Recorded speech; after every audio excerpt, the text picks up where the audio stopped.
My name is Rita Campbell. I am a registered nurse who has recently retired, and I have always been full of energy, healthy. People always had trouble keeping up with me because I was a go, go, go person. 2 Christmases ago, I found that I was getting tired.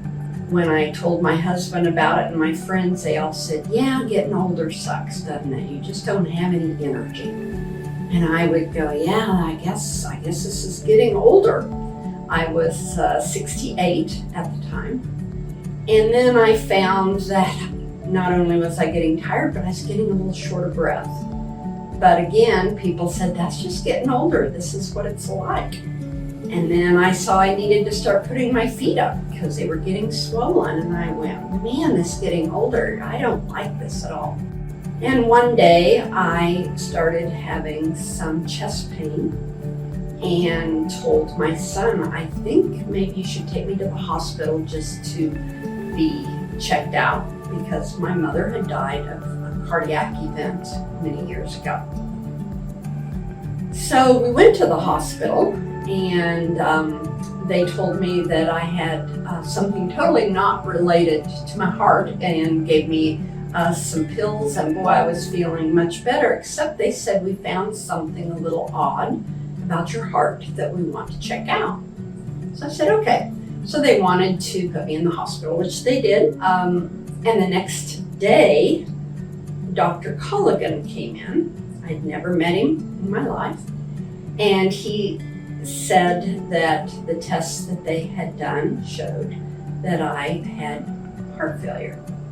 And I literally said to him, my name's Rita Campbell, I think you have the wrong room. And he looked at his notes and he said, no, Miss Campbell, you have heart failure.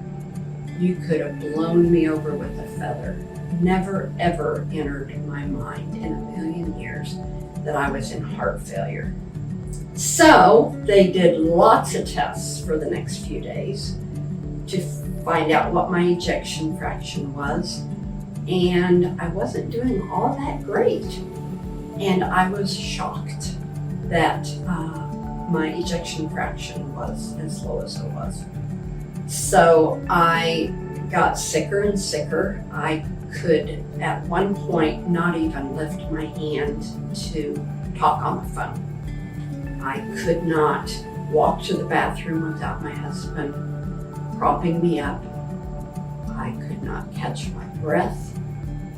And things didn't exactly look really good for me, for my future.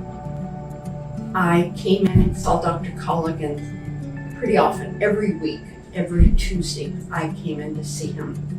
He played a lot with my medicines. Up this dose, take this dose down. As you know, that is when medicine becomes an art and not just a science. And he was really working hard to find the right balance of things for me. I wore an external vest that would defibrillate me if my heart stopped. Did not care for that vest at all. Dr. Colligan said the way to get rid of this vest is to put in an ICD, a pacemaker and a defibrillator. So we did surgery and put it in my chest. Then I didn't have to wear that awful vest anymore. And I had the assurance of knowing that if my heart stopped, I would get a shock and it would start it back up again.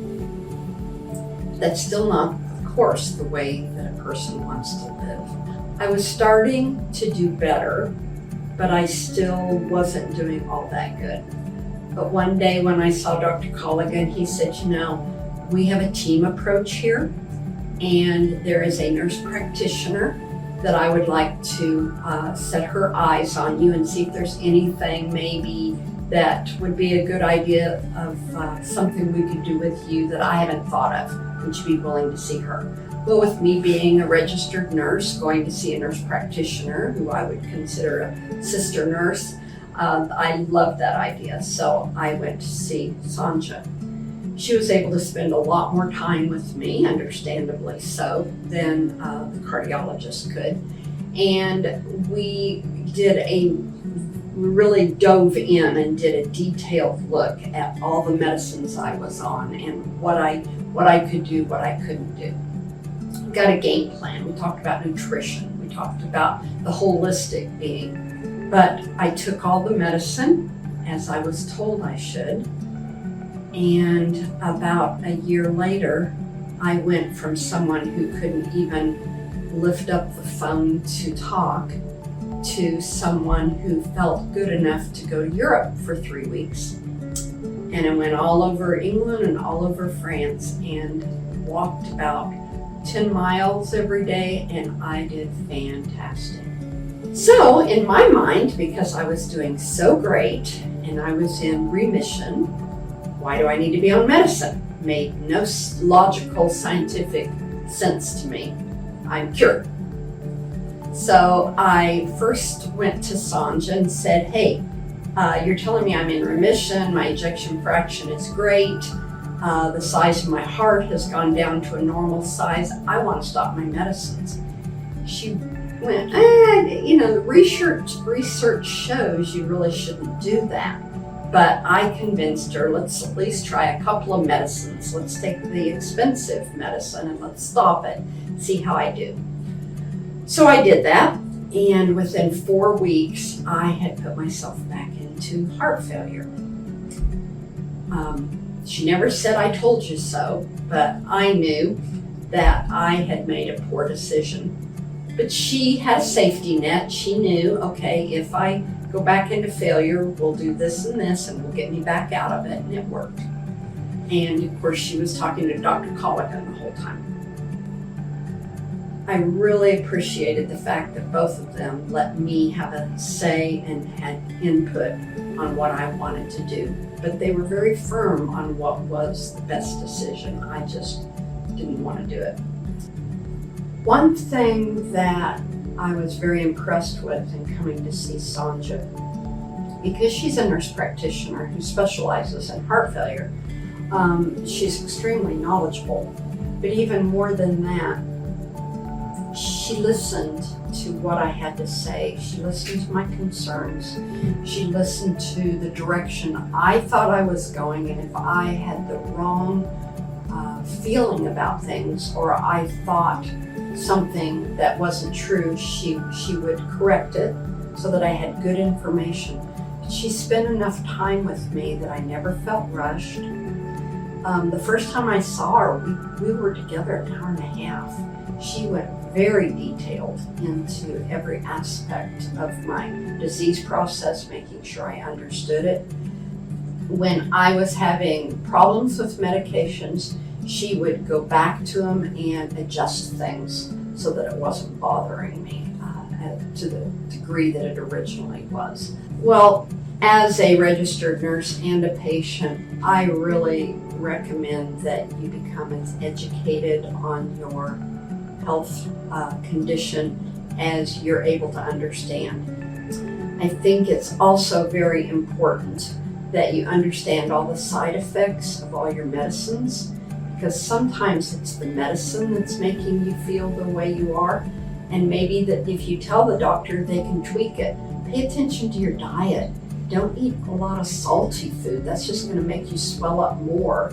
And you've already got problems with edema in your legs. You don't need to be causing more problems or with your lungs. Being diagnosed with heart failure is something that I'm going to deal with the rest of my life.